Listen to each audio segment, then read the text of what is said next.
नमस्ते दोस्तों। तो स्टार्ट करते हैं चैप्टर 4 का क्वेश्चन बॉयलर बीएमई का।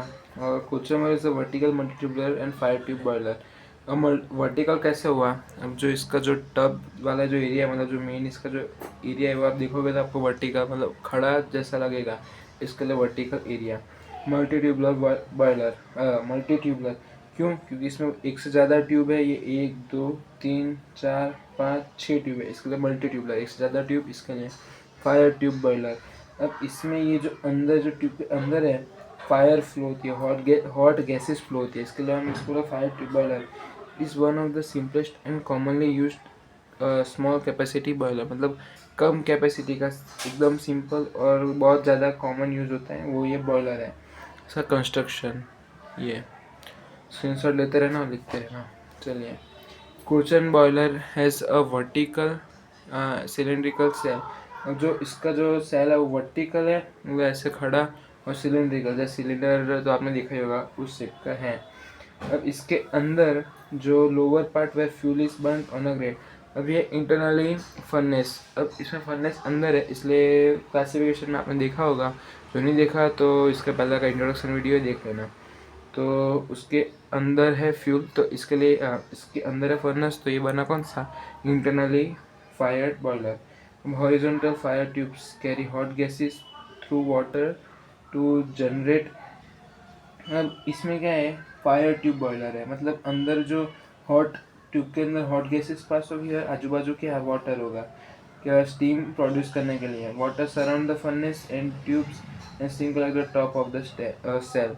मतलब अब जो ये ट्यूब है उसके सराउंड में क्या है, वाटर, और वाटर को हीट सप्लाई होती है हॉट गैसेस के द्वारा, और उससे वो स्टीम प्रोड्यूस होती है। तो ये था। अब वर्किंग भी वैसे ही। अब एक सर्टेन लेवल तक वाटर ऐड किया जाता है, और जो फ्यूल जो ग्रेट में जो बर्न हुआ होता है उससे हमको हीट मिलती है, और हीट को हम फ्लो करवाते हैं वो अपने ट्यूब के द्वारा। और ट्यूब से क्या होता है कि वो वाटर में हीट मिलती है, वाटर गर्म होता है और हमें स्टीम मिलती है, और स्टीम ऊपर एक स्टॉप वाल्व में स्टीम कलेक्ट हो जाती है। हो गया। चलो, अब इसके एडवांटेजेस ये मैंने जो आपको समझाया है ये आपका एग्जाम में जाके अपने वर्ड में लेकिन व्यवस्थित लिखना। आप गमे तय मत लिखना, तो लिखोगे तो आपको फुल मार्क मिल जाएंगे, कुछ ज़्यादा कुछ है नहीं। Advantages sir, simple design and construction, इसकी डिज़ाइन एकदम सिंपल है और कंस्ट्रक्शन भी सिंपल है। ऑक्यूपाइज लेस फ्लोर एरिया, जो ये फ्लोर एरिया होता है वो कम यूज़ करता है। लो इनिशियल कॉस्ट, मतलब आपको आपके घर में अब बहुत पैसा लगाना, आपने सोचा कि मुझे कोई फैक्ट्री लगानी है तो वहाँ पे स्टार्टिंग है, इसके लिए आप कम यूज़ के लिए आप इसको कम पैसों में आप इसको लगा सकते हो। Easy to install and operate, अब इंस्टॉल करना भी इजी है और ऑपरेट मतलब आपको चलाना भी है इजी है। डिसएडवांटेज, जहाँ एडवांटेज होगा वहाँ डिसएडवांटेज तो हो गए। तो लिमिटेड स्टीम जनरेशन कैपेसिटी, जो इसकी स्टीम जनरेशन जो प्रोड्यूस करने की कैपेसिटी है वो कम है। अब suitable for very high capacity, not suitable. अब बहुत ज़्यादा आपको कैपेसिटी की स्टीम चाहिए, बहुत ज़्यादा मतलब बहुत ज़्यादा स्टीम चाहिए, तो ये प्रोड्यूस नहीं कर पाएगा। एप्लीकेशन देखते हैं। स्मॉल स्टीम पावर प्लांट्स, जो छोटे पावर प्लांट्स में इसको हम यूज़ कर सकते हैं। मरीन बॉयलर्स, अब आप बोलोगे मरीन कैसे? मरीन में भी जो चलते जहाज उसमें स्टीम की ज़रूरत होती है, तो उसमें हम इसका यूज़ कर सकते हैं।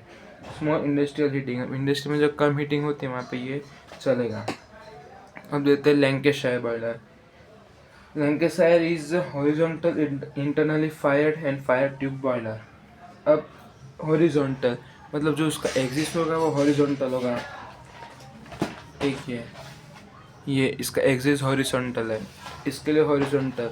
फिर इंटरनली फायर्ड मतलब इसमें भी इंटरनली फायर मतलब इसमें फर्नेस अंदर होगा बॉयलर के अंदर। फायर ट्यूब बॉयलर, क्यों फायर ट्यूब बॉयलर? क्योंकि फायर अंदर ट्यूब के अंदर फायर फ्लो होगी और बाहर surrounded by water. It is widely use in industry, अभी इंडस्ट्री में बहुत ज़्यादा इसका यूज़ होता है। अब इसका कंस्ट्रक्शन वो आप एक बार इमेज आपको ड्रॉ करनी आ गई ना, उस पर आप कंस्ट्रक्शन कर सकते हो। चलिए तो पॉइंट इसके हम एक बार देख लेते हैं। फिर भी 2 से 6 मीटर की उसकी सेल की डायमीटर होनी चाहिए, और जो लेंथ है जो लंबाई वो 7 to 10 मीटर इतना लंबा होना चाहिए। रेस्टिंग ऑन ब्रिक वर्क मतलब जो पूरा काम जो होते हैं वो अपने ईंट से पूरा काम करा होना चाहिए। There are 2 large fire tubes carries hot gases and furnace, अब इसमें 2 लार्ज फायर ट्यूब होगी, वो पूरा गैस पूरा और हॉट गैसेस होगी, वो ले जाने का काम करेगी अपने वाटर के बीच में से। It has essential mountings like safety valve, fusible plug and feed check valve, water level indicator, ये सब इसमें दिया है, ये सब सेफ्टी के लिए है। अब फिगर यहाँ आनी चाहिए थी कंस्ट्रक्शन के नीचे, लेकिन फिगर बैक साइड में है। अब आप ये गलती एग्जाम में मत करना। चलो इसका वर्किंग देख लेते हैं। Fuel Burns on great hot flue gases enter the fire tube. अब जो फ्यूल है वो बड़ा मतलब बर्न हुआ और उसकी जो गैसेस है वो transfer 80 to 90% of heat transfer to water via fire tubes. अब जो हीट ट्रांसफर हुई वो फायर ट्यूब के द्वारा वाटर में ट्रांसफर हुई और वाटर स्टीम में कन्वर्ट हुआ और steam collect in upper cell.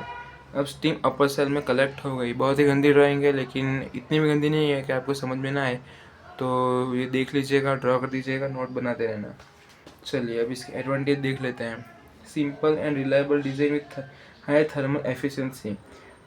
Simple और रिलायबल डिज़ाइन मतलब सिंपल है और बहुत अघरी डिज़ाइन नहीं है। अब आप तो बोलोगे कि अभी पीछे देखा बहुत अघरा है, लेकिन वो अपने को लगता है, लेकिन जो बनाते हैं वो इतना अघरा नहीं होता। रियल लाइफ में जब आप बनाओगे तो इतना कुछ हार्ड नहीं होता।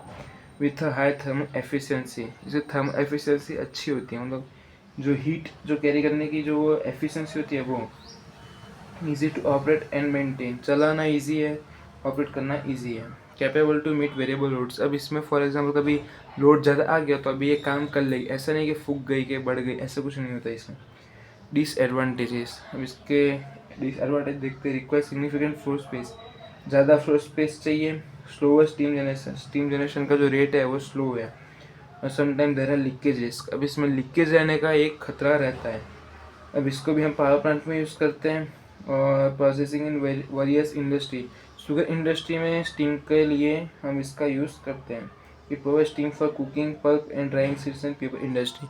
अब जो पेपर इंडस्ट्री है उसमें जो ड्राइंग सीड्स और पल्प मतलब जो अपने वो जिससे पेपर बनता है, जो गाय या भैंस का कोई कादा हो या डंग या फिर पेड़ के पत्ते वत्ते होते हैं, उन सबको पल्प को कुक करने का काम ये करती है और उसको सुखाने का काम भी ये पेपर इंडस्ट्री में अपने स्टीम का करते हैं। तो ये था, और आपको वीडियो कैसा लगा कमेंट करिएगा। Thank you.